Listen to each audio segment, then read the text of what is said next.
Melalui akun YouTube-nya Rocky Gerung Official, ia mengaku sedari awal anggota DPR sudah terlihat mengeroyok Mahfud MD. Meski demikian, Mahfud pada saat itu berada di atas angin karena beberapa faktor.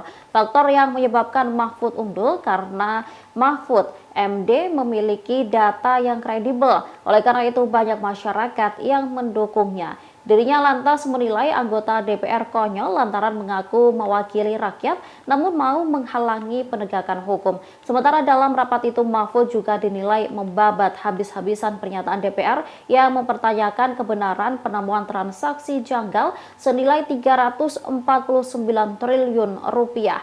Bahkan Mahfud juga secara terang-terangan menantang anggota Komisi 3 DPR fraksi PDIP Arteria Dahlan. Hal ini lantaran Arteria sebelumnya memperingatkan Mahfud mengenai ancaman pidana karena membocorkan data soal tindakan pencucian uang. Terkait hal itu, Mahfud langsung menantang Arteria Dahlan untuk mengatakan hal serupa pada Kepala Badan Intelijen Nasional Budi Gunawan dengan ancaman pidana karena membocorkan rahasia dokumen negara.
Terima kasih sudah nonton.